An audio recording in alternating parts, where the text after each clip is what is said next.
readings. Look at our waveforms. You go. What? You go. It's your turn. No, We have to do the whole podcast taking turns. I forgot to plug in my microphone, so we spent 10 minutes trying to figure out what was wrong. In your defense, you had a pop filter in front of most of your face, blocking your view from the back of your microphone. I was staring right at the back of your microphone and genuinely confused as to why no data was being transferred. So I was not proud of myself. Yeah, these pop filters are like horse blinders. Oh my goodness. They're better than horse blinders. I can't see anything over here. I'm moving my hand to indicate where I can't see. I can't see anything. Yeah, mine is right in front of my face, so I genuinely can't see anything. I would love it if like there was a voice actor who got into voice acting just because he could get really close to the pop filter and just like not have to talk to anybody or see anybody. He's just like, "You're gonna die, you're gonna die." Right up in the pop filter. That's what I'm gonna do. Mm-hmm. That's my new career path. I don't have to talk to anybody. I just have to read lines and stare into my pop filter. How you been? I've been okay. You I've certainly been better. You worried you're gonna vomit in your pop filter today? Yeah. It's gonna catch it all. It honestly we could I don't think these do anything. Do they do anything? I don't know. They seem like wrong. I feel like most pop filters are like they don't have a trampoline in the middle. Mm-hmm. Or like a sock. It's more like, is this hose? It's like like nylon. It's like my grandmother's nylon socks that she hangs out to dry. Mm-hmm. If it breaks, I'll just grab some of those. We'll replace if you puke. Yeah. We'll just grab some of my grandma's socks and put them on. I've been stressed, but my favorite thing to do when I'm stressed is consume content. Mm-hmm. So I've been reading a whole bunch of comics. What comics? I started reading the Bendis run of Invincible Iron Man that started in 2015. And that ended like real quick, but then I like read the branching stories that came out of that, and I read Infamous Iron Man, which is when Doctor Doom becomes Iron Man, just because he's like, oh, I've been the most bad dude ever, and now I'm not happy after having owned an entire dimension, so maybe what I should do is be a good guy now. And so I'm reading that. That's pretty good. And then I've been reading The Invincible Iron Man that continued after that, which is mostly focused on Ironheart, Riri Williams, because Tony is in a coma, and also he becomes like a weird he dies in spoilers, dies-ish in Civil War II. But in the Invincible Iron Man in this run, he pulls this weird stunt where he becomes like a baby again, and like grows himself, and he's got no hair. It's funny. It's been a good time. I've been enjoying it. Thought I was reading something else, but no, it's just been like 3 Iron Man comics at once that keep going back and forth, and watching lots of Nathan For You. Ew. I was just, yeah. Every time I see Nathan For You on TV, like in reruns, it's always the same episode where they make the sex booth. I don't think I got in there yet. I haven't, I love comedy. Don't get me wrong. But I never watched Comedy Central because, whenever I was available to watch Comedy Central, it was the show I didn't care to watch. Yeah. So everybody's seen like every episode of everything that's been on Comedy Central, but I've seen none of it. So I just got into Nathan For You like a week ago. Yeah, I was, compared to everyone else, I was very late to it. Mm-hmm. And I still haven't seen all of the episodes. I've seen a few out of order, and then the last one, which was beautiful. I haven't. I think I've just finished like the halfway point of the second season. Mm-hmm. There's 3 seasons, I think, right? I don't know. I don't know. I feel like I'm so sorry to have just like assaulted your knowledge, like your brain with that question. I feel like there's so many people that I know that are like, oh yeah, there's X amount of seasons of it on this streaming platform. I mean, I'm sorry. it depends. Yeah. I feel like with a lot of like comedy, I won't watch them week to week. I'll watch them whenever I can see them on TV, like whenever I catch them. So I don't know the seasons and stuff. You still watch like cable? Every now and then. I have been watching a lot of Pluto TV. I love it. You turned me on to it. I've been a fan. I've fallen asleep watching Showgirls 4 nights in a row. So, just warning you, if you do that 5 nights in a row, you will never come back. I will be Nomi Malone and I'll hitchhike to Las Vegas. That's actually not a terrible idea, considering the state of affairs in Chicago. Yeah, no, Pluto TV. Thank you so much for turning me on to that. Immediately, the first thing that I watched on Pluto TV was Personas. I've been spreading the word just because I think it's cool, and I had so much fun when you texted me about the furry documentary. Yes, and then we were just live tweeting essentially each other the whole documentary, which is one of my favorite pastimes. And I'm like, I would love to do this with more people. And everything on Pluto TV is so catered and specific. So I've been telling everyone, like, hey, this is where I watch all my stuff. When people ask me, like, what do you do? Like, where do you watch 3 seasons of 4 weddings in one night? And I was telling someone at work, and then somewhere in the back, I think we were in the kitchen. I was like, yeah, I've been watching stuff on Pluto TV. It's super cool. And then someone just yelled from the back, Pluto TV is trash. What? Clearly they don't understand what it's for. Right? Yeah, it's for TV. My favorite channel that I've discovered so far is just the 24/7 Dog the Bounty Hunter. Because it's such a... My family used to watch Dog the Bounty Hunter together all the time, and my mom just made fun of it all the time. So it was like, now you go on YouTube and there's so many creators that are just like commenting on stuff and like just cracking jokes. My mom was the first reaction channel for me, and Dog the Bounty Hunter was her favorite thing to react to. So I did not know a lot about Dog the Bounty Hunter. I never watched a show. I thought he was like a character. No. Like a character like someone was doing for a long time. Right? And now I realize he's just a cartoon character come to life. He's one of the first like living memes. You know? Yeah, like when you realize that Guy Fieri's not the meme, and Guy Fieri is like a nice guy who like loves his kids and donates to charitable organizations, you're like, that's disappointing.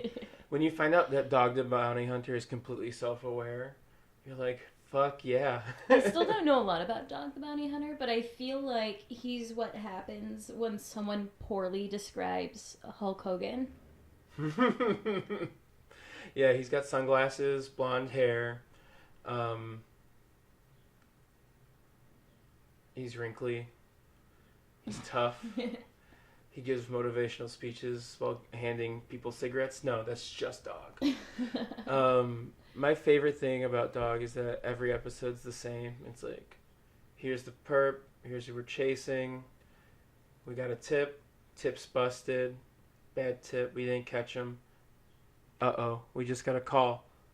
They're at the gas station filling up. Let's go get them. Everybody suits up. They got their bear mace. They get in there. All right, Pablo. What are you doing selling heroin to kids? You can't sell heroin to kids, Pablo. It's not right. And Pablo starts crying. And Dog's like, I used to do heroin. I used to sell heroin to kids. I've killed people. I understand. And he gives him a cigarette, and he's just like, but you gotta serve your time, and I hope you go to rehab. And then you just leave feeling good. I had no idea there were like sweet moral lessons at the end. There are sometimes, and then other times. I should just watch the channel that only plays Dog the Bounty Hunter. Well, my favorite thing was that I tuned in the other night, and they were doing the behind the scenes episode, where it was like, I guess when the series ended, they did a like, here's everyone who made it possible episode, which was honestly really sweet. Yeah. And they were talking to like the sound guy and like having fun with him and stuff, and I was like, I could sit here and learn so much about this great TV series, but I'm not. And I clicked away. But all I know is that dog like used to do like hardcore drugs. He got off the streets because like he was bounty hunted or something, and then he like takes place in Hawaii for like the early seasons. Later, it's in Colorado, but he just wears windbreakers with his chest hair showing in Colorado. It's a wild show. At some point, his kids all get into some shit, like either drugs or like they're pregnant or both. Wow. I once saw one of his kids at Lollapalooza 2010. He was sitting on the side of the main stage, like where the VIPs are, and my friend Jim was like, "That's Leland from Dog the Bounty Hunter," and I was like, "No, it's not." And then we looked at him and we were like, "Holy shit, that is Leland!" And sure enough, like, check the social media. He is at Lollapalooza 2010. So as you can tell, I'm kind of close with the Dog the Bounty Hunter family. Ooh. We're tight. How about you? What's one of your guilty pleasure shows on Pluto? Pluto. I've been watching a lot of Made. What's that? MTV's Made. I didn't know what that is. I never really watched MTV. Okay, so a teenager will come up to MTV and be like, "I'm kind of shy, and I'd like to be, I don't know, a bodybuilder," and they'll be like the tiniest thing, and so MTV will set them up with a trainer, like a professional bodybuilder, and in a month they'll become what they want to be made into. Oh, You've never seen Made? No, but it sounds like a deep dive that I'm going to get into. Yep. Or at least some episodes. Yeah. Is there any that stand out as like did any change you? A lot of them were always like girls either trying to be cheerleaders or girls trying to dance or girls trying to be singers. Well, it made a huge impact on you because you're all 4 or 3. I don't remember how many you listened.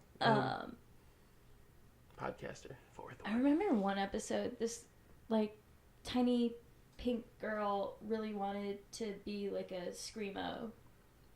Oh. Like she wanted to sing. That's like a really easy or death metal make. Or something like that. That's an easy make. Like she wanted to be a punk. She wanted to be a pug? Yeah, a pug. That would be great. In 1 month, MTV turns one teen into a pug. Have you seen, because I go hard into Adult Swim specials.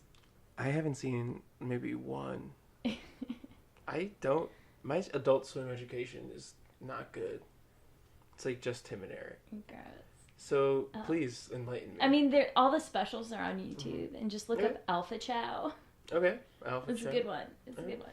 I'm gonna add it to my little list, folks. I got a little listy poo.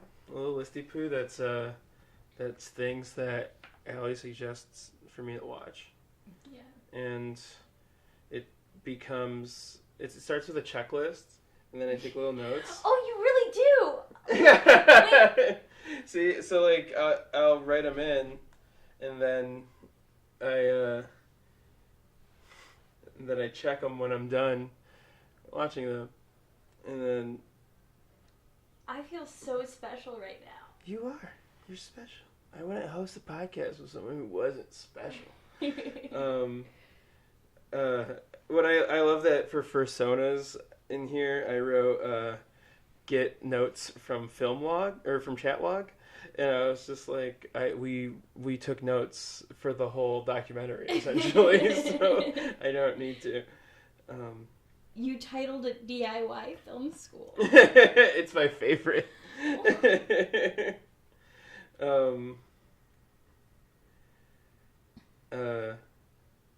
Harold Ramis has some competition. I almost applied for that like diversity scholarship that they were offering, and I was like, why would I even for free want to subject myself to classes and a school schedule and projects and collaborations with people I don't care for again?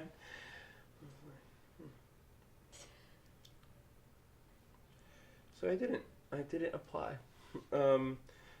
I looked at the application process, and it seems really exhausting. I just didn't know who was going to give me a letter. I needed 2 letters of recommendation, and I was like, from who?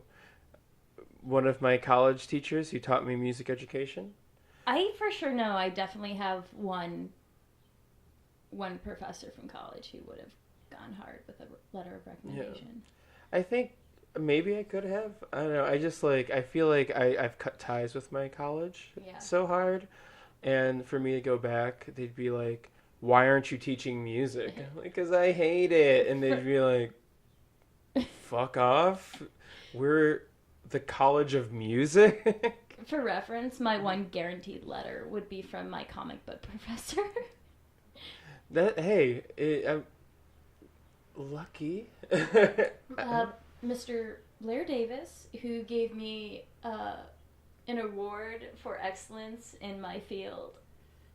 That's right. That's so nice. It's my fake degree because my parents had my real one, and everyone the scribble like the font on this is so fancy, no one can read it, so they think it's just my degree. I love it. I also hid it behind my TV. Very apropos. It's great. I hide mine. I hide my degree.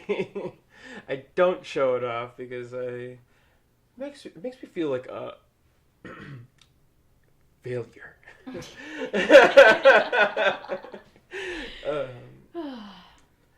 Yeah, you do 4.5 years of music ed school, and then you're like, I know I said I hated this after the first year, but I stuck it out. And you remember what you could have done with that $17,000 that you shelled out junior year.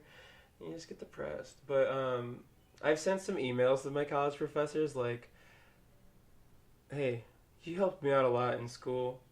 Could use some guidance. It was like 1 or 2, right? Mm-hmm. No response. Don't care. Wow. They don't care. Wow. I went to one of those professors with a pregnancy scare once. That's how close we were. And then he didn't respond to my email.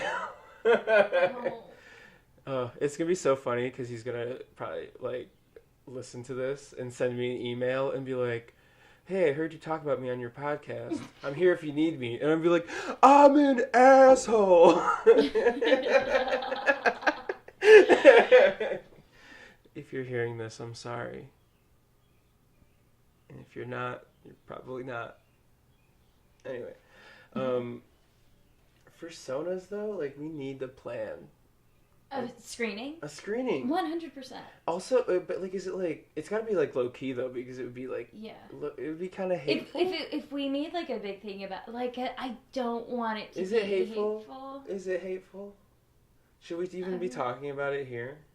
I don't know. I don't think we said anything hateful. I think we sound dumb to people who are more educated. Yeah.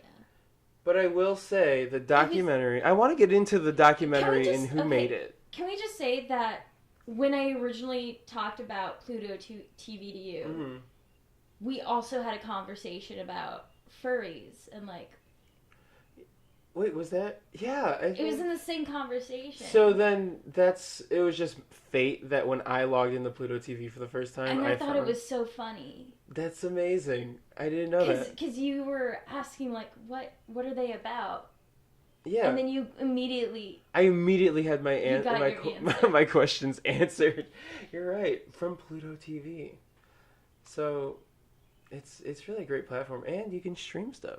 Yeah. Like you could just like watch There's on demand. There's Um, on demand.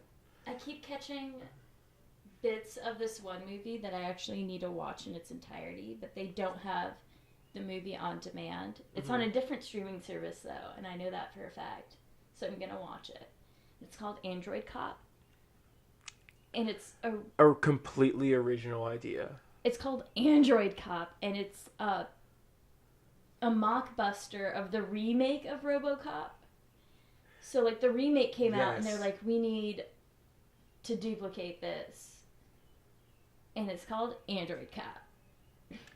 And Add all it to the list. And all that I caught of it was there's like one scene where it's like there's the android cop and then the other cop. And it's like a buddy cop deal. Mm-hmm. And they're like going into a mission or something, or they're trying to do something. Again, I've only seen this bit of the movie because I stopped because I wanted to watch it from the beginning. And the camera is just rotating around them, trying to create like a dynamic shot. You know, it's going around them, but nothing is happening. They're just talking. And what they're talking about isn't that important. So imagine like that shot in Avengers when the camera goes around and they're finally all together, but like they're just standing there. And nothing happens. No. I can't wait to see Android Cop. Like Natasha just leans in and is like, "Hey, are you guys okay?" Yeah. Alright. We should move or something. Yeah, if like none of the Avengers had initiative. Yeah. It's like, yeah. Every Avenger is Hancock about it. A really underrated superhero film. What if they made a Hancock 2? Starring Anthony Mackie.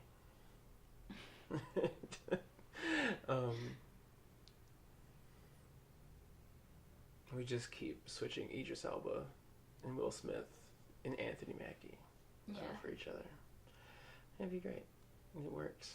Love on a Leash, though. Trip. Love on a Leash I did not find through Pluto TV. A friend told me to watch it.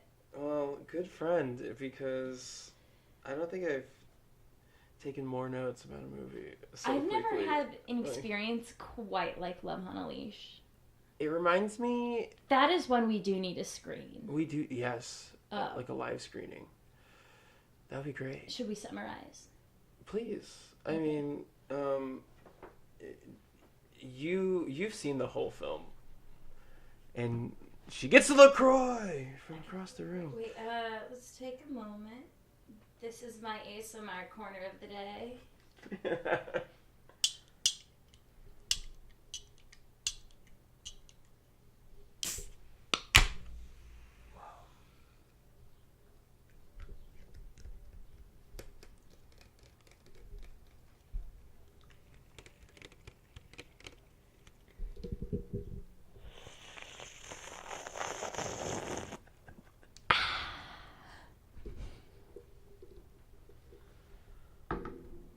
Alright, we're good. Impressive stuff. I'm gonna do that every time. I love it. It's great. I got so distracted by the ASMR, I forgot what we were talking about. Love on a Leash. I watched the whole thing. I'm 20 minutes away from the end. Alright. I should have watched it all. Yeah, Like those the last shit. 20 minutes are key, because there's so many twists. Oh my gosh. As usual, I'm unprepared for discussion. But not true, though, because I took a lot of notes. Immediately, first note, Doug is looking for girls, not gay. Okay, quick summary Please. of what you've seen so far. Yeah. Wait, where did Where did I stop off? So hold on. It's so convoluted that... Okay, let me do a quick summary that does not spoil anything. Love on a Leash is about a dog. And this is a dog who in his past life used to be a womanizer, and so he died and is reincarnated as a dog as punishment. Mm-hmm. All right. So, if he wants to turn back into a human, he has to find true love. And so he pretends to be this sad-looking homeless dog who gets picked up by this woman named Lisa. Lisa is a very sad girl who's just looking for love, but finding it in all the wrong places. All the wrong places. And so she kind of loves the dog, and since she only kind of loves the dog, he becomes a human, but only at night. And that's the main plot. Yeah, and it's amazing. They do a voiceover for the dog, so you can hear his thoughts. But the actor they got to do the voiceover isn't the same as the actor who portrays the dog as a human. Mm-hmm. Yeah, I did catch that. And definitely was brought in long after the initial filming of the movie. The guy doing the voiceover for the dog does not give a shit about what's happening. Mm-hmm. So he's just riffing on this movie, and the director did not care or did not realize. It's really kind of... You can't just make it up. You can't write that amazing. It's the dream job. No, I looked into it as best as I could. The writer-director of this movie was like a 70-year-old woman. I don't understand. How does that come out of a 70-year-old woman? I don't know. What's going on up there? What happened to her? What is her story? Maybe this is her story. She's also Chinese American. Uh-huh. And that pops up a lot in this film. And it's strange, kind of, because the leads are white people. Yes. The leads are... There's like should we... Spoiler warning? Are we going to get into spoilers? Yeah. Cool. We'll get into spoilers. So, one of my favorite scenes in the movie was when Kyle takes off his glasses to reveal that he's way less attractive without them. And also wants Lisa to have his baby and keep him in the country? If I got that correctly? No. What did I miss? Kyle, right? Kyle. He's the one that works with her. Yeah. Right. Kyle's the one who is the least creepy. So here's the thing. Before she realizes that the dog is also a human, she goes on 2 dates. She goes on a date with a really affluent guy. Yeah. Who was a customer at her clothing store, and then goes on a date with the owner of her clothing store. And so the owner of her clothing store reveals to her that he is gay, but his family is really traditional and want him to have kids. And so to make his family happy, he's like, you can marry me, you can date whoever you want, and just like give me a kid, and we can do it through artificial insemination. But the twist is that with the other guy who's super rich, he already has a kid from a previous marriage. And for some reason, the grandmother is like, oh, we've been doing everything for this child. He's going to grow up to be the president of the United States. He's got all the top education, eats the best foods, and we don't want any competition. So if you're going to marry my son, in order to not fuck with my grandson, you have to have your tubes tied if you're going to get married. I think I was confusing the dude who tries to just rape her in her own home as the owner of the... But he's just like her manager, right? It's confusing. She has 3 jobs at some point, right? But no. It's totally confusing.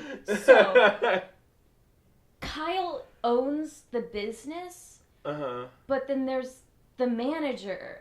That's just the power dynamic that you don't put in a film because it doesn't show very well. Or you don't write those characters as that usually. And so there's also the manager of the store who's like, "Oh, my wife hasn't touched me in years." Yeah. And then just breaks into her house. Yeah. And tries to assault her. If I were Lisa, I would move. But also I wrote. Oh, wait. No. What? She can't move. It's all green. It's all green. No one Everything in her apartment is green. Everything she wears is green. And it is an interesting choice. So interesting at one point that when the dog gives her money, he says, "Don't buy anything green." I wrote at one point in my notes, this movie is about the woman's experience. Yeah. And I was like, honestly, not bad at capturing it. I really understood how harassed this woman felt constantly. It should be taught. Like at work, our meeting, our sexual harassment meeting, the should one that just got be canceled. Yeah. Canceled after. No. I won't. No. We'll do those. That's for after. Our training should just be watching this and having everyone explain. Yeah. All the. Yeah. We should, because it's like, I'm trying to think. I didn't count, but like, even the dog who is supposed to be like the hero of the story or whatever, or at least portrayed in so far, is still horrible. Is still like a horrible human.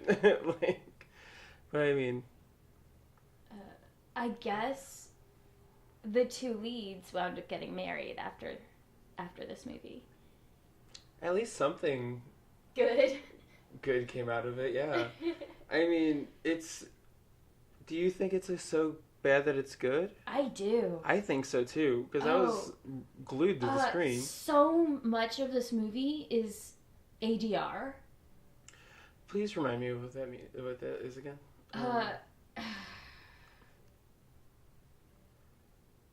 Additional dialogue recording. Yes. I think that's what the acronym is.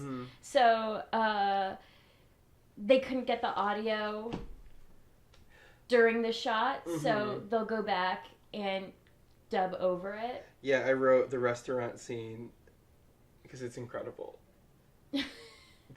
Nobody's mouth is moving with anything that's being said or talking while on screen. At some point, there's not even what's it called? Tone? Like there's no tone.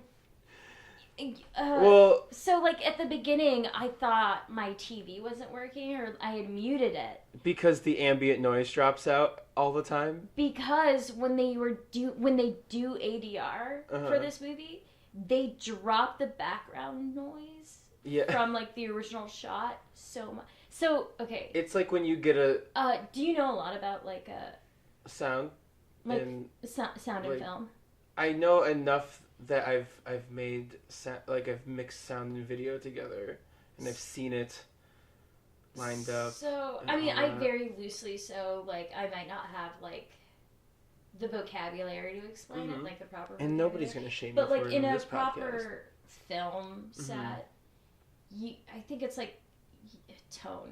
Basically, you just sample a sound of the room, just quiet. Yeah. So you can have the ambient noise in case you need that, or if you need to use it to help with levels and noise. Yeah. And so they didn't get any of that. So when they're doing ADR for the dog at the beginning of the film, it is dead silent, and then all of a sudden it'll just be like, "Hey, gotta find a lady. Gotta find a lady. Lady?" And then it'll cut back, and it'll be mute again. Yeah, you know that, because, like, I noticed it a lot, but really in the restaurant scene, it's so prominent because they make so many cuts And it's almost like that scene in Bohemian Rhapsody that is like 27 cuts in 30 seconds. But if the sound was terrible for Bohemian Rhapsody, and if one shot looked as if it was shot in a completely different room than the other shot. Yeah, I think it's called Getting it because it was gonna bug me. No, like please. room tone. I wrote that this reminded me of Alf. Yeah. Because it's just an actor who's adding dialogue later, having way too much, having way more fun than all the actors around it. So, epic. And just like a wisecracking fur monster. Yeah. So where did you end in the movie? Where did I end? What point? The last like big thing that I remember is Lisa's best friend who is doing a really bad accent or really bad broken English for no reason, it seems. The one who wears orange or the one who wears purple or pink? The one who wears pink. Okay. She just like interrogated Dogman Prince, which is weird because that's the name of my first dog. But Prince, and then also like Lisa is concerned about getting a promotion, and I think that's about where I'm at. Okay. Let's see if I can remember any of this. So Prince decides to leave because he's like, you know what? Lisa should have a life with a husband and kids. And Lisa really wants kids. And when she asks Prince if they could have kids, he's like, I'm worried they might be half me. Like they might wind up half dog. Yeah. And he's like, I don't want that on anyone. So he like runs away. And you think that's gonna mean that like he's finally loving her for the right reasons and that he'll be a human. Like like if you love something, let it go. And he lets her go and he becomes a human. Like, but he doesn't. It doesn't happen. And then he runs away and Lisa freaks out. And then like halfway through running away,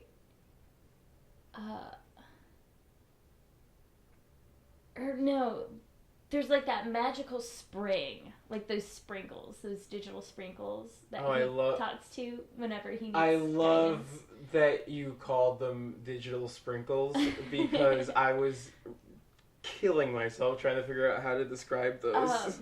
It's the digital sprinkles that like talk to him about his curse. Yeah. And the digital sprinkles are like, well, if you really loved someone, you'd have patience and you'd be understanding. So it's like, yeah, what am I doing? I'm going to go back to Lisa. And then he gets run over. Fuck. No. I cared so much for these characters. And Lisa's convinced that he'll be reincarnated and come back.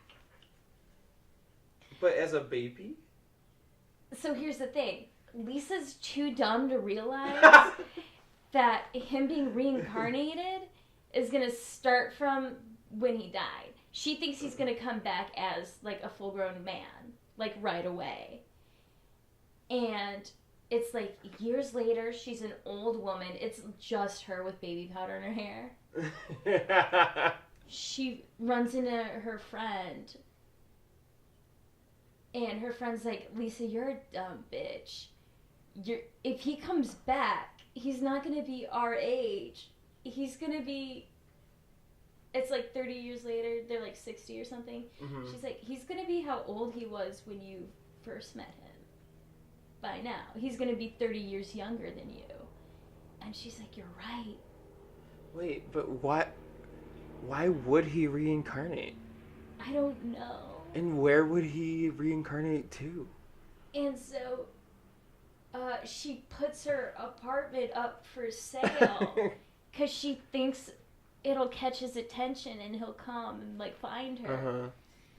And he does, and sure enough, he's like 20 years old. She's like 60. And they kiss, and then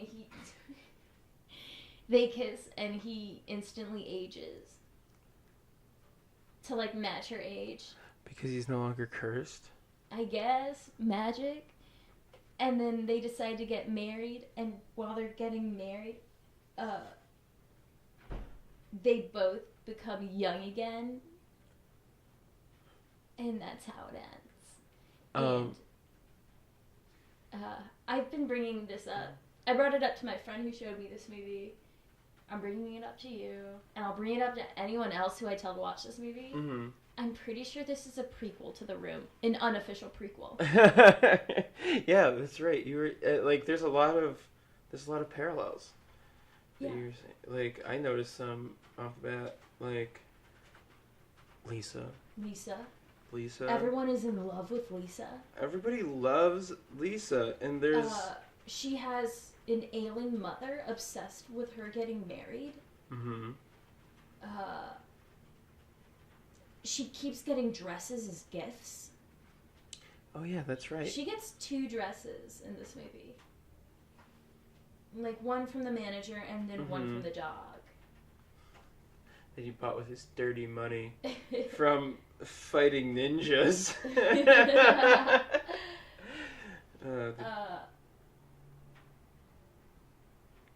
And then in The Room, this scene where he goes, "Oh, hi, doggy," suddenly makes more sense now. Mm-hmm. It does. It makes so much. And there's also, the whole demeanor of Johnny makes more sense if you're like, oh, it's because he was a dog in a past life. That's really the backstory I wanted for The Room. It's just like I was a dog, but then I did bad things as a dog, so I could not be a human. So I was a human. and I'm a human now to marry my future wife. Her name is Lisa. I'm a human. Dog brain, human body, better movie. Mm-hmm. It's why we go watch The Room at Music Box and not Love on a Leash. I was so sure that they do their screening at the end of the month, and it changes. It's the first of the beginning of the month. Well, no, it just depends. Like, is it when they want? I was like, maybe I would get a group of people and we'd go and try and see it, but it already happened and they did it at the beginning of the month, and the next one isn't until the end of June, I think. Interesting. Maybe. Have you ever done Bruin View at the Vic? No. I haven't done it because I never am free when it's happening, because I never check when it's happening until it's too late. But they'll screen a movie at the Vic and you get to get really drunk. I'm real psyched because the Music Box is doing a festival called Cinepocalypse. Mm-hmm. And one of the movies they're going to show is Tammy and the Dinosaur. Do you know Tammy and the Dinosaur? No, I don't. It has Denise Richards in it. Her boyfriend gets turned into a dinosaur. Okay, great. That's most of it. What is it called? That's all you need to know. Tammy and the Dinosaur. Tammy and the Dinosaur. And because they haven't released the dates that they're screening everything, but depending on what day they're screening, I 100% want to get people to go see that with me. I mean, I'm going to go if I can, no matter what. But I will be inviting people. That sounds like a great time. Because I've not seen the whole thing. I love it. I've seen clips. I have to see it. In a theater. I have to that. see it in a theater. I need to see any movie that's not the movie that I saw last at Music Box. Where'd you see it at Music Box? I saw a Netflix movie called Come Sunday. Uh-huh. And it was an NPR event. Ira Glass was there. but it's a movie about like a pastor, evangelical pastor, who is like, yo, I think it's kind of effed up that Christianity doesn't like account for the people who aren't Christians. Like, how did they go to heaven? Are they all going to hell? Like, that's bullshit, you know? And everyone in his congregation just like leaves because he's like, God spoke to me and said like everyone's saved. Like, babies are saved, people in Africa are saved. Like, don't worry about it. Like, you're saved even if you're not practicing, right? Mm-hmm. And so he was like ousted for that, and like nobody wanted to be in his congregation. And then the movie ends with him finding like just like other like-minded people in like California. Yeah. And then it was like an interview with the director, the person it was about, and Ira Glass was like conducting the interview, a Q&A, and what I found out was like the guy wasn't like that great a person. He was like treating his wife like garbage, and I was like, in front of a room of people, and I was like, huh, all right, well, this is fun. So me and my friend who took me, we left early, and I've only had good experiences at Music Box. I think it was because it was a podcast for NPR. Yeah. We should crash the DePaul film. Sign me up. I'll get Premiere. my ski mask. Should I not wear a ski mask to crash the premiere? I mean, we wouldn't be crashing it because it's like free and open. Oh, so we should go to it. We should just go to it. Okay, but can I wear the ski mask? Yeah, you can wear the ski mask. All right. Thanks. Yeah. Appreciate that. A lot of poorly done short movies. Half of them because it's film school. Mm-hmm. The only stuff I ever enjoyed going to they call it premiere, going to premiere, is strictly the animation stuff. Mm-hmm. Because that's all fun. Yeah. And it's like sad because DePaul, for what it's worth, they don't connect the film students with the animation students. Mm-hmm. So like the animation school, they're putting out really cool things. But the film students are doing the same. They're doing old some song and bullshit. Okay. And they're like, well, we can't afford to do anything interesting because we're just film school students. And I'm like, you could go to these animation kids. Because they're not, they just want to, for the most part, they excel at animating. Mm-hmm. You know, they don't always have like a story. Yeah, you know, exactly. Like you need that. So, because like a lot of what was coming out of the film school were just like abstract things because they weren't coming up with narratives. Mm-hmm. And so like, I don't know. I would always get so pissed at DePaul. Yeah. I was like outside of the film school there. Yeah, well, because you can't just have everything be an abstract piece. You know, like that's not what people are paying to see. Well, they were like well done, so like I was forgiving of that because they're not there to, like, they're not screenwriting, they're animating, and what they're doing is beautiful and great and perfect. Oh, you're talking about the animators were doing abstract pieces, yeah, or the film animators were doing abstract. Okay, pieces. never mind. Because they didn't have narratives. That makes sense. Okay. Great. The film school would be like, I'm walking through a farm, and let me tell you about my parents. They were good people. They let me run around barefoot. And then, like, a curtain will just blow. And it'd be, like, a lot of pretty shots or something. Mm-hmm. Okay, so you just want to take over the department at DePaul and, like, make a really great There should be, like, a crossover class where they... Well, it makes sense. Because, like, that's another problem is that there's no spirit of collaboration. And that's why I wasn't very involved in the film school directly. Yeah. Yeah. I have, I don't want to, like, it sounds shitty to say this because it's not like I have a screenplay that's been picked up by anybody or anything, or one that's done for that matter. But I just met some people who are like, I want to be a filmmaker. and they're just like not good at story at all in any way, shape, or form. And it's like, that's, I guess you can, but I think all of my favorite like filmmakers are storytellers. Yeah. Because it's like, even if you didn't write the story, you're still telling a story through film. Mm-hmm. So it's like, if you don't give a shit about storytelling, then why are you doing this? I don't know, it makes me angry. Every time I heard about someone doing a project, like making a student film, it was just self-serving. Mm-hmm. Again, like, there's no spirit of collaboration, so they're not getting anyone to tell them, like, maybe you don't do this, or maybe you should revise this. Mm-hmm. And even in classes when you're supposed to get peer critiques, Mm-hmm. no one's actually paying attention. Yeah, I could see how that would suck.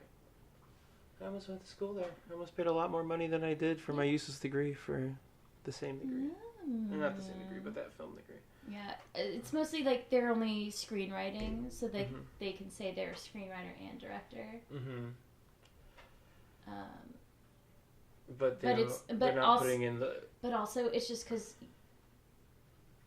otherwise, no one's gonna ask them to be a director. Mm-hmm. Mm. So they're not gonna have anything to make. So Mm-hmm. they have to make something by themselves. Yeah, I mean, it's... I find it so difficult to accept, like, we can't make something interesting because we don't have, like, the means. Yeah. And it's like, I know so many people that aren't just, like, Kevin Smith fans that will still go back and watch Clerks Mm-hmm. all the time. Because it's like, if you're doing what you want to do and you're putting passion behind it and like telling or like showing us something that's interesting, even if it's like a slice of life, even if it's your life, then I think that's why I watch so many, like, quote unquote bad movies. Mm-hmm. It's just because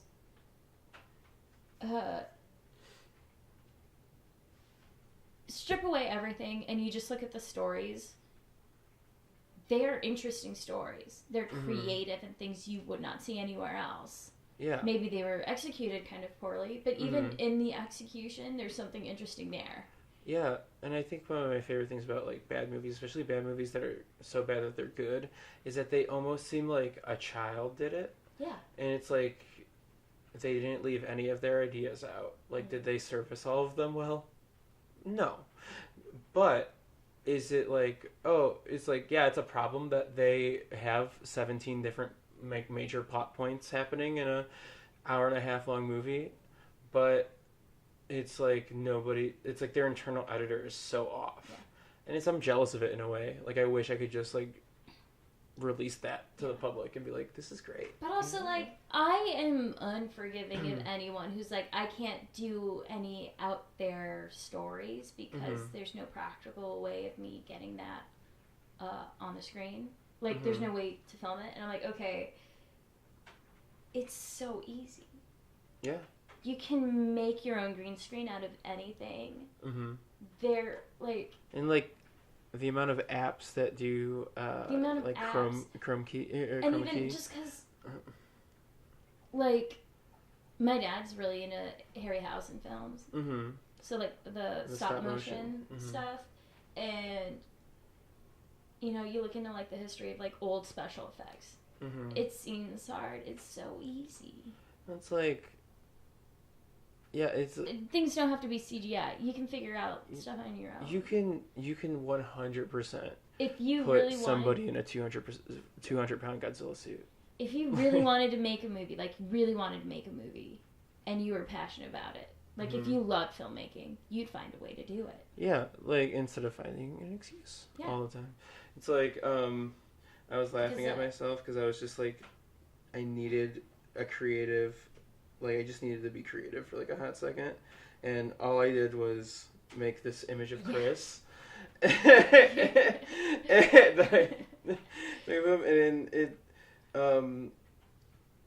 it took me maybe 20 20 minutes to figure out how to do this in an app that I just downloaded for the first time. And Chris is like, dude, you should like make a bunch more of those. And it's like, of course, like it's so fast, it's so fun. But in this like brief amount of time doing that, I was like, oh, there's 1,000,001 things that you can do with the technology that is available. Yeah. To with that program, apparently you can import film and just like draw on top of it. I was like, that's cool. Nice. I'm down with that. Like, why not?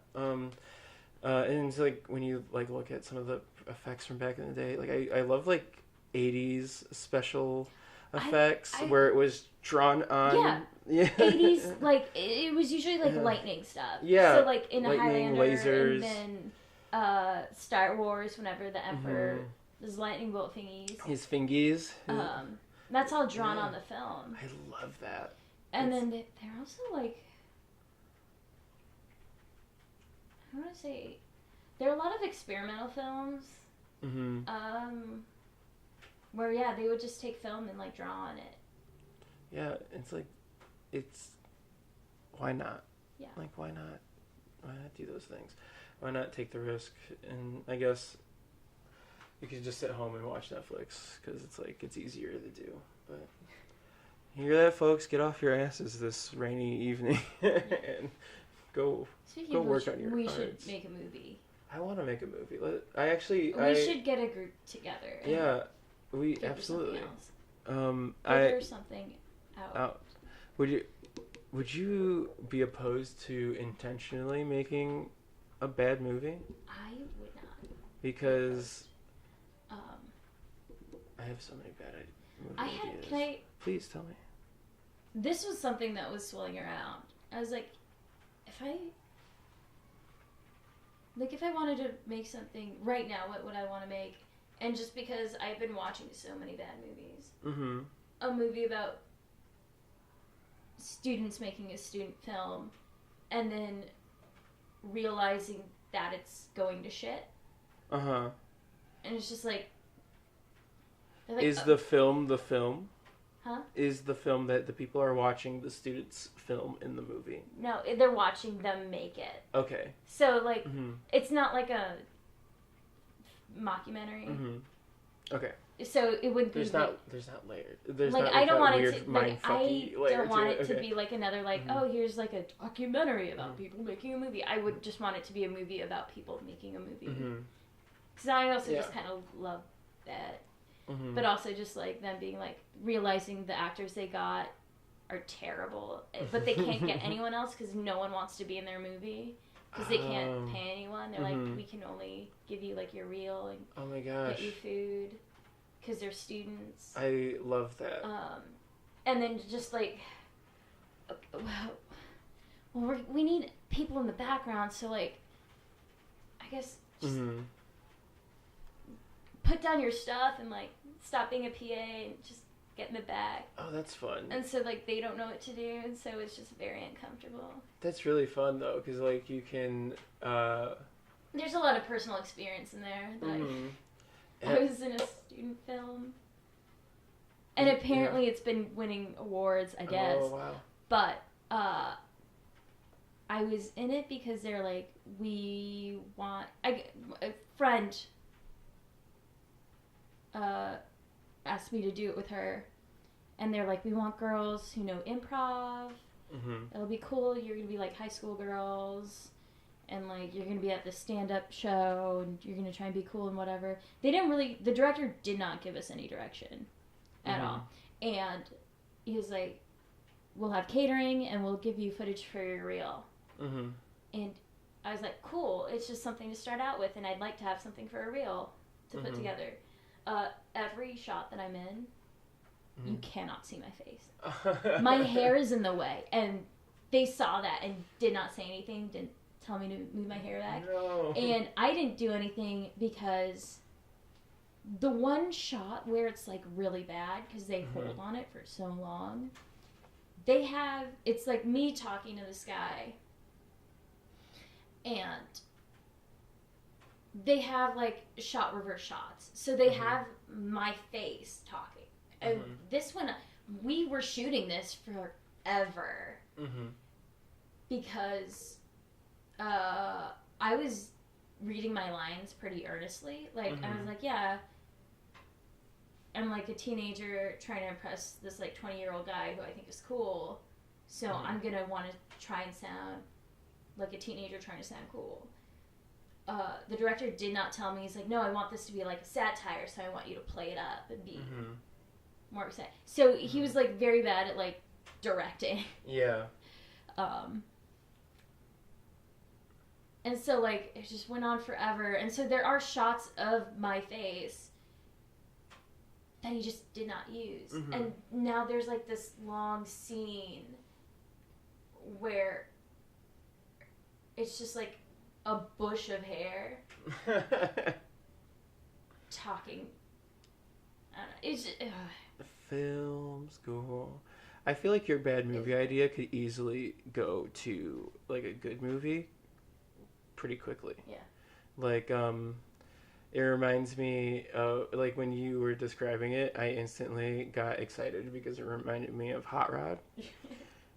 Just because like nobody in Rod's team is a professional at anything, but they still set up this ridiculously unsafe jump that's like the big like climax of the movie. Rod's not a professional stuntman. No one knows what they're doing. Like somebody should be pulling the plug on this, but no one does. That's the scene. Oh yeah, that's just all hair. It's all hair. It's just all hair. Wow. So nobody was like, "Hey, we are." Put your hair behind your ear. You maybe move. Could you put your hair back? Could you put your hair back? Could you do it? And I didn't, because I was like, okay, they'll just use the shots of my face. That's how movies are. Yeah. It makes sense. Mm-hmm. But then they didn't. It was Who edited watching this it. We film? went to the screening, and it was like unbearable. My friend and I, we sat in the back, and we were laughing our asses off. I've been in one short film. Yeah. It was for a Second City summer intensive. So basically, a guy comes to people come to Second City every summer just to do like a 3-week class, and they just like stay here for 3 weeks, and so he was doing the one where you make a short film by the end of it. Like you're here for the amount of weeks, and by the end you have a film and it's posted online. Yeah.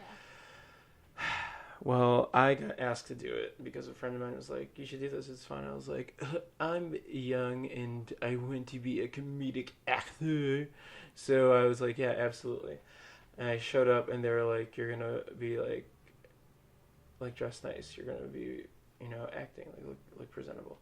And I was like, "Cool." And I got there and they were like, "So you're the homeless person?" And I was like, "Yeah, I'm the homeless person." Cool. Speaking of which, okay, so being someone of an ethnically ambiguous nature, I, for a long time, was like 100%. First role I get, I'm gonna have the most ethnically ambiguous name. Do you know what it is? What is it? For a girl, Mia. Mia? I feel like I was so sure, like, yes. That's what you thought? Mia is like a very ethnically ambiguous name. I feel like every time there is like a character. Yeah, I would like say that's like true. a background character, Mm-hmm. ethnically ambiguous. Usually their name is Mia. Yeah, I feel that's That's true. it. That's a pretty good ethnically ambiguous name. Go figure. That's what I was named. In That was my in your- character what? in my student film. Everyone was like, she looks like a Mia. Yeah. I mean, granted, the other name was like Brittany. And like Everybody Tiffany. names me Andrew. Without knowing my name is Anthony, they just assume it's Andrew all the time. Or I get Andy. Sometimes I think maybe I just look like an Andy to people. Doesn't make any sense. But I will say I've gotten a lot of. See, I lean on the side of my ethnic ambiguity. Like people always just assume I'm really white, and it's only like people of color who notice that I'm not white. But I remember one time I was cast in an ethnically ambiguous role, or like because I'm ethnically ambiguous, I was placed in a role for a show where I was supposed to just straight up be a black guy, and I was like, I don't think that's how that works. I was and me and the other guy who was also of mixed ethnicity was like, okay, so why are we playing 3 full black men when between us we don't have 1 full black man? Like, who is allowing this to happen? When I was in 8th grade, mm-hmm. I was in a community production of the Best Christmas Pageant Ever. I've never seen it. Was it the best? It's based on a book. Let me make sure I get that title right. Because it's either called The Best Christmas Pageant Ever or The Worst Christmas Pageant Ever. One is more interesting than the other. I'm not going to tell you which one. Yeah, The Best Christmas Pageant Ever. Because on the book, it's like, it says worst and then it's crossed out. Best Christmas Pageant Ever. And it was like a book originally. And the story is like, it's like Christmas time. This like small town's about to put on like the nativity play with all the kids from like Sunday school. And there's like this family of like bad kids who are like on welfare and shit, who like bust in and like get all the leads for the pageant, and like it's causing a ruckus because like all the parents are like they're bad influences, God. And so I was like the lead. I was like Imogene Herdman, who's like who winds up being married, but she doesn't get it. Like, why did she name the baby Jesus? That sort of shit. And so I think it's like there's supposed to be like 5 kids and they're like brothers and sisters and they're like they run wild, and there wasn't a lot of diversity in the kids who auditioned. And so instead of having the Herdmans be a family of white kids, which would have made sense and they would have all looked related, casting director was like, okay, I'm gonna get all the ethnic kids. So it was like, we were either mixed, black. Yeah, that was it. All the kids who were black or mixed. Oh, no. Wound up being the Herdmans. And then everyone else were like the good kids who were Christians. And I did not realize until like, well after high school. Like, because I did not think about it for a long time.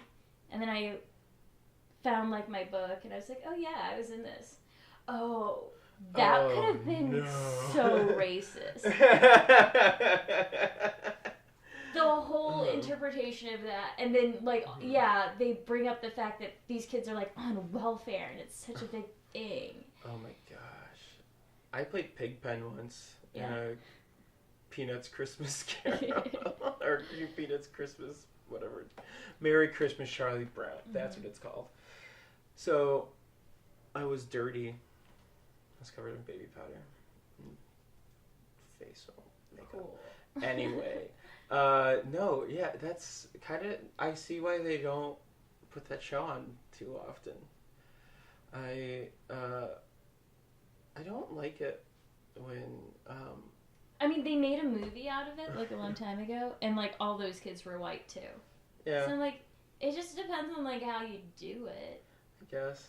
Yeah, I recently... It's a sweet story. Saw a really bad kids play. Finding Jesus.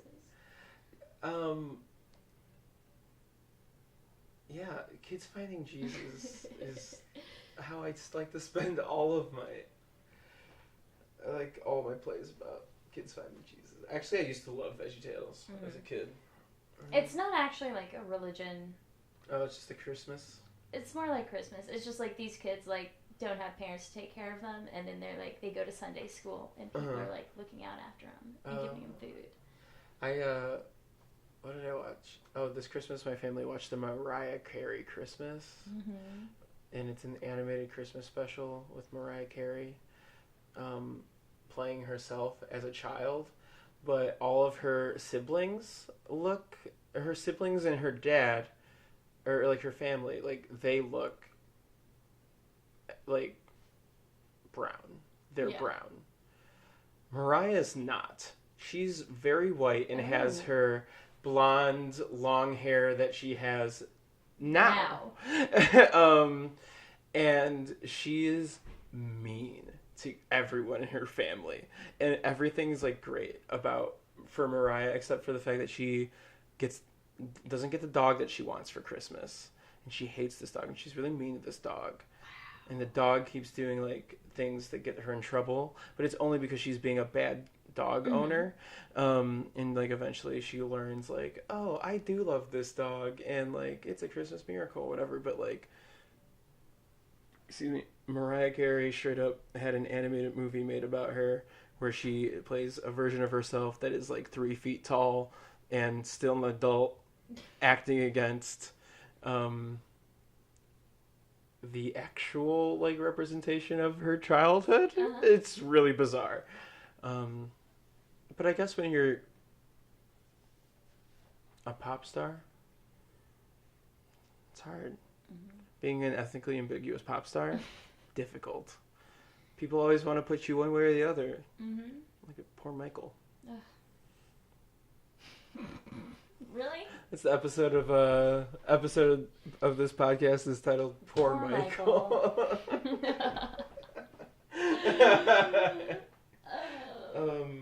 I had other things that I wanted to talk about, but how long have we been going? We're at like an hour and 12 minutes. Okay. Well, I mean, the first 15 minutes will probably get cut. Probably. Banter. Oh, no, I think people like banter in podcasts. Isn't that a thing? People don't like ads. Yeah. We don't have ads to read yet. We were gonna make ads. We need ads for next week or next recording because we don't always get. Write them. Yeah. I was gonna write one based off your ASMR title. Which one? Oh, the ASMR artists. I am so happy I googled that and it wasn't like a thing yet. What did I write? I wrote a bunch of stuff that I wanted to talk about. Did we talk about Game of Thrones the last time? I don't. Okay, well, we scrapped our last episode. Well, we did scrap our. Yeah. So yeah, but did we talk about why the Game of Thrones ending was so bad? About like why those guys in their New Deal, and we have talked about this. We did that? I think. Because like I don't think Game of Thrones guys are doing 3 Star Wars. And that's why they let down an entire fandom. They cut the show 2 seasons early. Ugh, okay. And you're a fan, right? Yeah.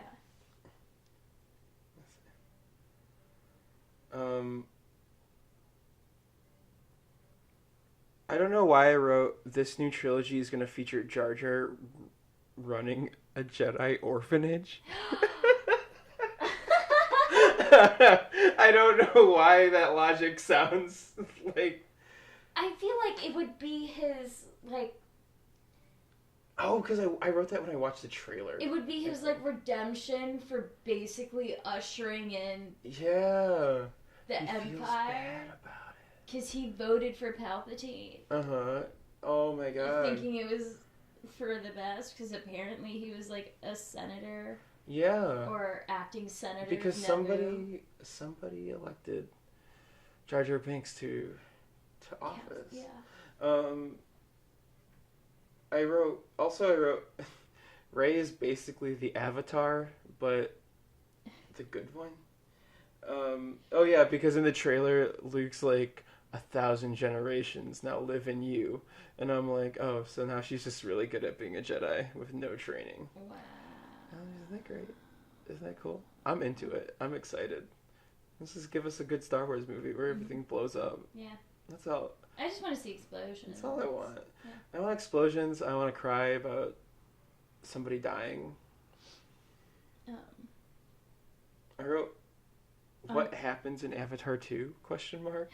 Also, Avatar 1's a bad movie. In relation to Star Wars Oh, and Game please. of Thrones, you've seen this, maybe? What? I tweeted after like the penultimate episode of Game of Thrones, Missandei gets her head cut off.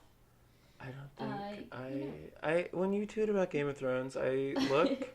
I don't know what it means though. Missandei was just Game of Thrones' C-3PO, so why didn't they just attach her head back to her body? It worked in Attack of the Clones, and frankly, I can't really differentiate between the two anymore. Anyways.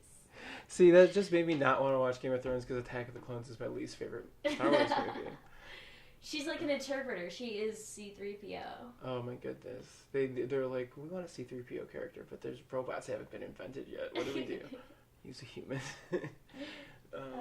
She gets her head cut off. And I'm like, just put it back on. Just sew it back on. Get the sewing machine out. I wrote, there's got to be a new hero. Will they pick an alien?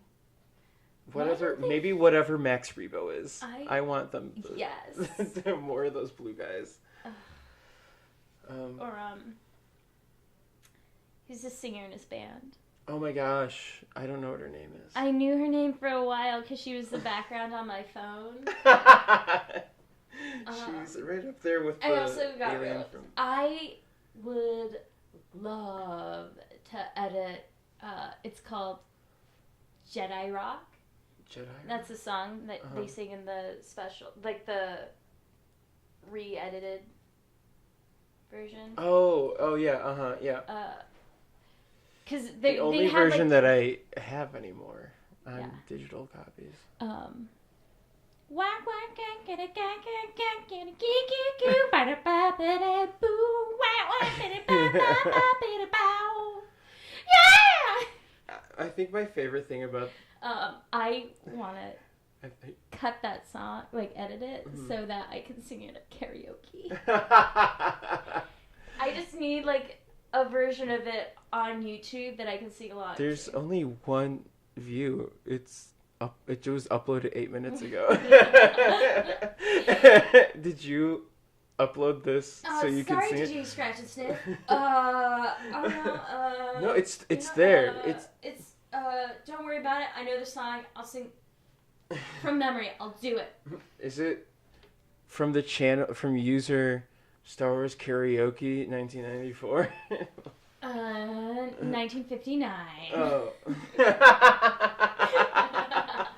Oh my god, that would be a great channel that we secretly are uploading karaoke video or karaoke tracks to a channel called Star Wars Karaoke 1959. And everyone's like, I didn't know these songs had words. Because I also want to do Schoolhouse Rock songs. We should just have a secret karaoke channel that we upload things I to. have not sung at karaoke since I had minor laryngitis for 2 weeks and did not know. Last time I sang at karaoke, I was trashed. I drank too much and I had to sober up in the car with Sam. Also, for a long time, I stopped singing at karaoke because Marcel wanted me to be Gideon in North and Wells Band, essentially. Mm-hmm. Like, before North and Wells Band was a thing, he would tell me all the time, like, you need to hang out with John Love more and make music. And I was like, that's not what I do anymore. I want to start a competing band called Wells and North. That's a good idea. I think every band needs a competing band. Mm-hmm. In high school, all the bands would compete, like all the kid bands. I was in one. It's bad. But my friend Jim was in this one that was basically a Green Day cover band called Wabasha, named after the town that Jingle All the Way takes place in. But where's it going with this? Oh yeah, we Such a good movie. Right? Baby Anakin. I forgot. Jake Lloyd, my favorite. That's him. I love Jake Lloyd. Poor boy. His career, poor boy. But yeah, we planned for like a whole semester a competing band to compete with his band secretly in order to make his band more popular.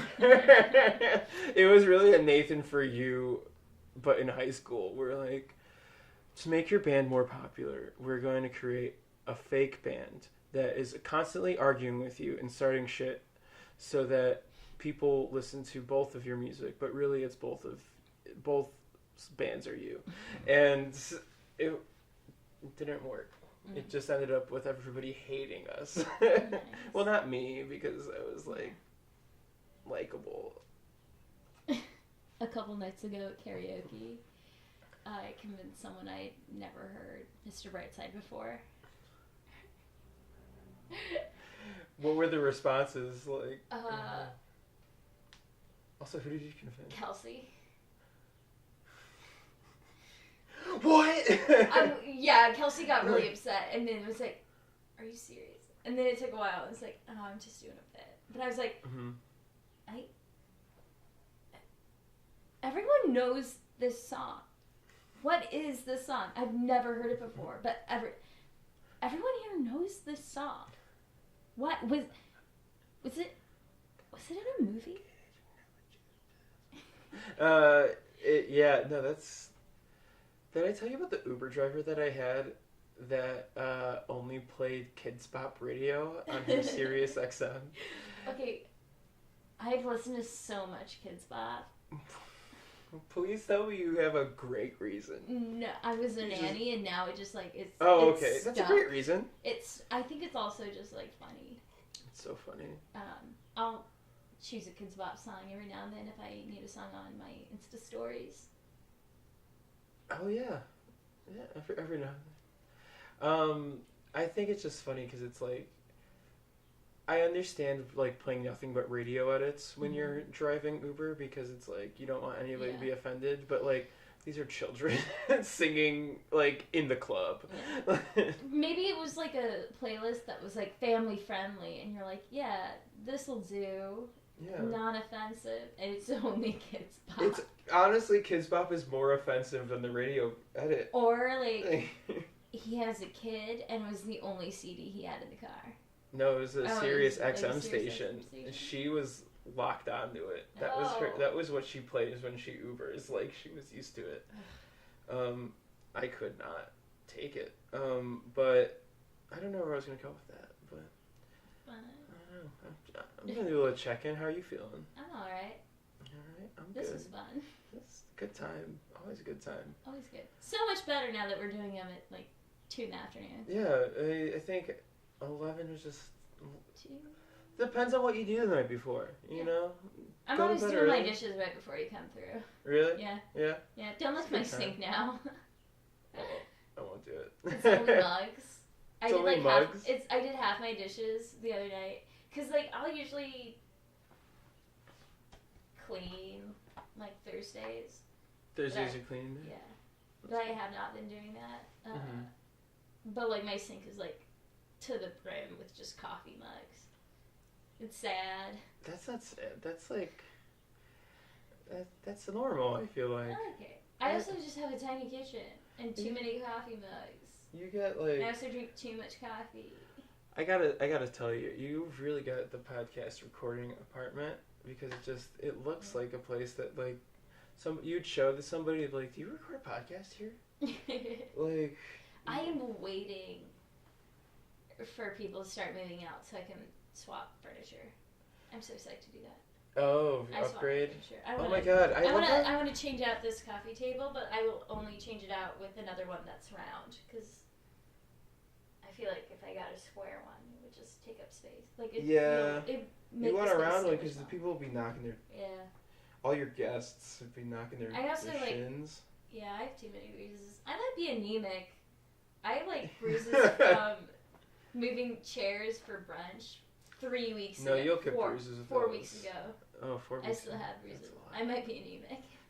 I think everybody is becoming anemic. It's like the next it's like the next ADD. Everyone's anemic. It's the next gluten intolerance. Oh my god. Being anemic. Well, I feel like a lot of people were saying they were anemic in like the early 2000s. Yeah, it had its time. It's coming past, but like being anemic is a real thing. And need a new chair. What are you talking about? What are you talking about? This chair is gorgeous. I do love it. If it ever becomes too fully like the fuzz is finally coming out because my cat I let her scratch it. It's been her scratching post. If it ever becomes too bad, you could cut it up and make a great Kermit the Frog. I have a Kermit the Frog. What? I do. Where do you keep him? In a box in my closet. Oh, well, I'm sure he's dying to get out. I gave him some bag of Lipton. That's all he needs. Some tea. He's set. I love the Muppets. Me too. I remember when my brother got the Muppet Show on DVD. I was like, I'm gonna borrow these. Yeah. Do you have a favorite Muppet? Gonzo. Same. Muppets from Space was like Gonzo the best. and Rizzo, yeah. Yeah, they're so great together. They gotta be together. Yeah, they play out. When Rizzo's by himself, it's like, is that Rizzo or is it a different rat? I think it's why I like Regular Show, because it's a very similar dynamic. Gonzo and Rizzo, yeah it is. The Regular Show is one of those shows that I'm going to go back this summer and I think just like sift through and just like watch some of the gems again. I might finish Adventure Time this summer. I haven't watched that in 7 years, so it's done now. I think I stopped watching after like the 3rd or 4th season. Me too, because I was like I kind of grew out of it. I got way more I started with Adventure Time, and then I was like, let me check out Regular Show, and I liked Regular Show way more. Yeah, well, Regular Show didn't have like a strong episode narrative. Yeah. And I think after season 3 of Adventure Time, it started becoming like an episode like narrative, like quasi. But like Regular Show also did develop like a. The world didn't stop changing. Like, it didn't It was reset. Like the last, I'd say, maybe 3 seasons. They started developing like a continuous narrative throughout.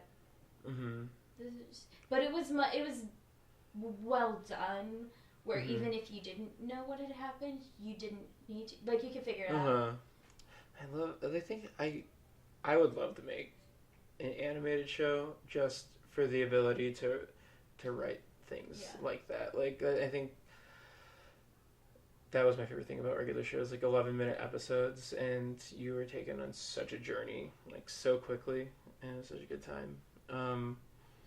That translated into Rick and Morty for me, but I think the fandom just like makes Rick and Morty so hard to like return to now, which makes me sad. I'm really bummed. The creator of Regular Show, J.G. Quintel, had created a new show for TBS, because TBS was doing this thing where they wanted to do more originals, and they've been good. Search Party, excellent. I haven't seen it. So he had made an animated show, I can't remember what it's called, but I was so psyched for it. I think it's been 1 or 2 years, it still has not come out, even though they've done the animation, they've done the voiceovers, and it was about it was the same style as Regular Show, but with actual people. Okay. And the whole premise, it was same dynamics.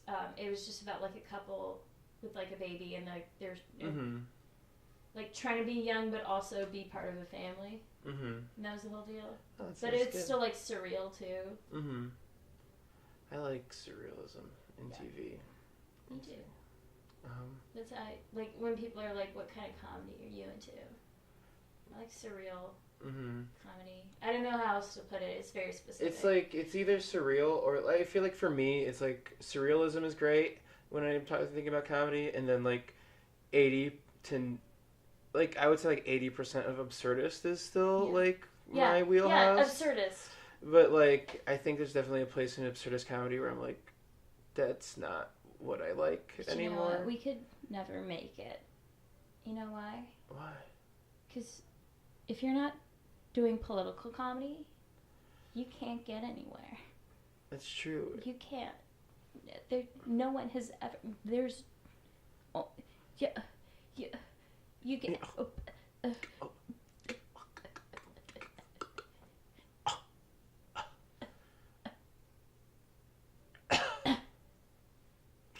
No one who ever did anything else made it. No, ever. Sorry. But hey, what's that coming over there? It's a segue.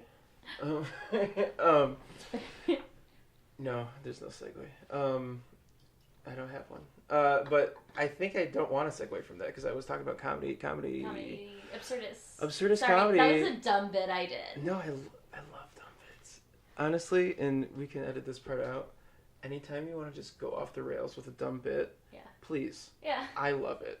We'll edit around it like. Mm-hmm. I'll probably leave that in so people can fully experience.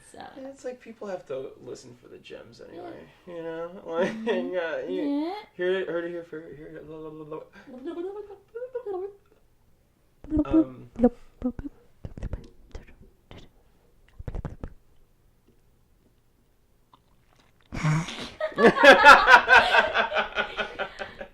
Why did I just realize, like, today that I could just get rid of the pop filter and just get real close? It's the ASMR podcast that we had ever. We are the ASMR artists. You know what I just realized about this format of ASMR? What? Is, it's the furthest away I've ever been. Bless you. It's the furthest away I've ever been from anybody while still whispering in their ear. And it's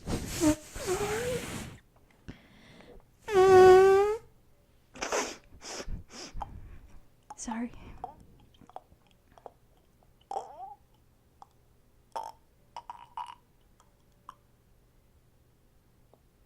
no need to apologize. Great. I popped my ear. You dedication to the craft. That was. This is gonna be so hard to listen back to. Yeah, it's gonna be weird. It's gonna be a weird one. Do you think actual ASMR artists listen back to their ASMR? I don't know. And like get ASMR'd? I feel like you have to edit your own ASMR, right? Yeah. Like unless you have an editor for your ASMR. Mm-hmm. I would love to do that job. Be the ASMR editor? Yeah. All right, let's do it. I mean, I'll make the ASMR. Now I am with this. You can edit it. Let's edit each other's ASMR and then send it to our parents. Yeah. It'd be great. Mm-hmm. My mom asked me. My mom isn't like super aware of like current trends. Mm-hmm. She's like more of like she gets on Facebook or YouTube and watches conspiracy videos kind of person. But when I told her I cried in Endgame like a whole bunch, she was like, "Really, a superhero movie can make you cry?" And I was like, "Yeah, Mom. You saw me crying during Black Panther the second time. You cried too." She was like, "Oh." But that was better because it was like people of color. And I was like, well, you're right. But like, there was people of color in this movie too. My dad is now just discovering like food YouTube. Food YouTube is my favorite section. But they're still like catered to specific interests. He called me yesterday and talked for a very long time about how there's this guy on YouTube who eats old MREs. Yeah. Military rations. Yeah, And he's like, and some of them are new, but some of them are old, and like some stuff he just like will not eat because it'll give him botulism and he'll die. And he's like, and he has so many views. He has more views than, like, the news. I'm like, welcome to the new age, Dad. Isn't it kind of, like, crazy how limitless content is to find? And, yeah, I still can't find anything to watch on YouTube. It's like everyone can share their opinion at any time, but am I interested? I don't know. I really like all the YouTubers who are talking about the Sonic the Hedgehog controversy. Everyone's like, think of the artists! They're dying! And I'm like, well, the movie got pushed back. And They're going to be working overtime. Yeah, it's like, yeah, they're going to be working overtime. They're going to get paid to do more. Mm-hmm. And it's like... They don't have to look for another job anytime soon. Yeah, because it is an industry where it's like, you work gig to gig. Yeah. Know? And it's like, unless you get like, also, a good gig at a it's studio. Valentine's Day now. Yeah, it's How sweet. Sorry, I was going to do a bit where I ask somebody out to go see Sonic the Hedgehog for Valentine's Day, but I could not keep myself from busting out laughing. Yeah. Because in Sonic 06, he falls in love with, like, a princess. Yes. And somebody, and I'm not proud of this, but somebody asked me, they're like, why would she want Sonic? He has no penis. And I was like, I don't think it matters. His finger is the size of her whole head.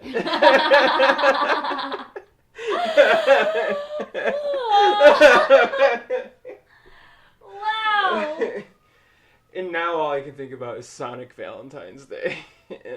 Also, I've heard a lot of little Sonic fan fiction be read aloud in dramatic fashion. Mm-hmm. Sonic's a sex icon to me now. And not in a good way, but, like, I don't know if I can have sex if Sonic is brought up. And, like, it could be a very effective safe word. Mm-hmm. Yeah. I'm sorry it went there. We can edit that part. Gotta go fast. Oh no! It got there! Oh no! That's his thing. Mm-hmm. In college, we had a friend who, she was really funny, and she was always making people laugh, but somebody once pointed out that she looked like a female version of Ben Schwartz. And then we couldn't unsee it, so it was just constantly people, like, posting John Ralphio gifs and stuff in our group chats. Oh, no. And I was, but, like, not a bad-looking person. Mm-mm. No. I've seen him in person. Was he better looking in person? Yeah, he's very tall. He's very tall. He stood right next to me in the UCB theater. It And was super cool. were you like, tell me some jokes, tall man? I was, like, trying to lean my head on his arm. He was real close. I could, like, feel him laughing. It was very... Oh my goodness.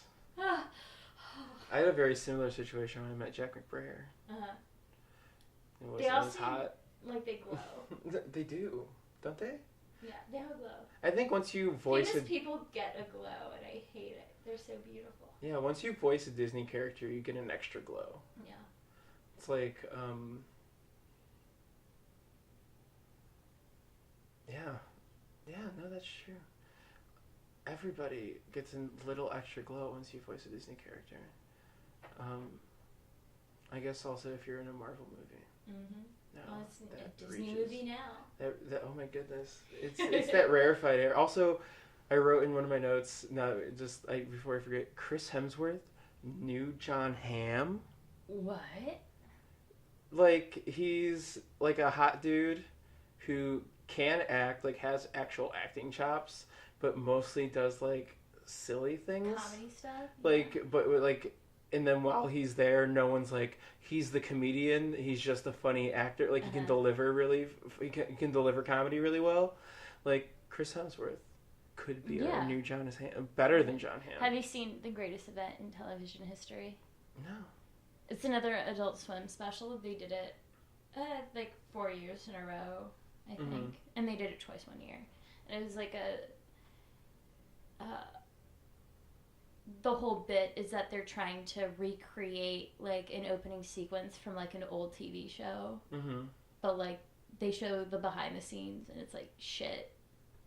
And so in the first one, it's Adam Scott and John Hamm. Sorry, I'm trying to see if I'm gonna get dropped for work tonight or not, and like they're not posting it. So it's Adam Scott and John Hamm, and they're recreating. I can't remember what the first one was. They were recreating like a sequence from like a TV show, and in the behind the scenes, it's all like bits, but like Paul Rudd is directing and he hates everyone and it's really funny. It's a good time. Show me Nude Tane. Sorry, that's what I think of when I think of Paul Rudd. Celery Man. It's the first thing that pops into my head. Not Ant-Man. Celery. But Ants on a Log is made with celery. Whoa!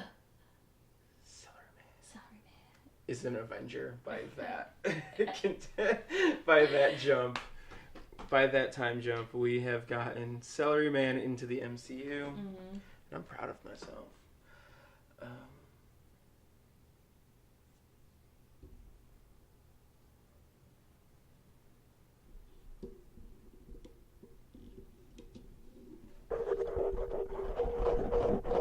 no, that's weird. Now that we know we have this power, we're never gonna stop. Oh no, we're too. Is this like the first podcasting mistake? Is to have too much fun fucking with the audio? Is this what... Remember when everyone was like, oh yeah, you know, podcasting, you gotta like get used... Nope. I thought I was putting my hand in my bag, and I was just full on shoving my hand into your boot. Oh no! I'm not like upset. I'm not happy about it, but yeah. I'm not upset. It just was. I put them in a weird spot. No, I set them aside. This is a completely normal spot for boots. It's pity, like a shame of. I have a toaster on a chair right now. Toaster chair. I like. Please don't take this the wrong way, but I love how you kind of live your life like an Animal Crossing character. And it's like you just like have things, and they're well designed, like they're placed well, but like it's your little place. It's like it looks. I don't know. Does that make any sense to you? Did you play Animal Crossing? I had Animal Crossing on my phone, like the app, like Camp. Yeah. And I made my camp into a torture chamber. What? So I set it up. There would be like a chair in the middle, you know, because there's that first section that's like on the like patio or whatever, because there's like wood there. I put a chair in the middle and surround it with like a fence, and then put a set of chairs around it, accounting for everyone who is in my camp. And then behind the chairs there'd be like tiki torches. And off to the side, I had just built up like a ton of gasoline canisters just to make it look creepy. And so, if you got in there at the right time, someone would be sitting in the chair in the middle, surrounded by a fence, and then everyone else would be surrounded, like sitting down, and it looked like a cult. And it was truly a beautiful experience. That sounds amazing. See, I got a lot of kudos. I'm sure you did. That sounds fun. I want to make an Animal Crossing town with you. That would be a good time. See, my Animal Crossing town's always become like, why is there bamboo everywhere? Who planted all the bamboo? And then everyone's like, I thought you died. Where have you been? I don't know. I've never played Animal Crossing outside of my phone. The phone one might be all you need. I don't know. It depends on how much of an itch you gotta scratch. Yeah. I've played some really weird games in Animal Crossing. In the one on the 3DS, you can go to other people's like towns, but in like a mirror image of it. So like you're not actually playing in theirs. Like they uploaded it to a cloud, and you used to get to go see it. But people would make like creepypasta ones. So you'd like plop yourself down into this town, and it would be like a modded town. And like you'd go like interact with something, and it would give you like this like creepy message, and like you'd walk around the town, and like stuff would pop out at you, and like everything's creepy, and like it's a fun time. Yeah. Should we? We're almost at 2 hours. We should probably wrap. Let's wrap. That's a wrap.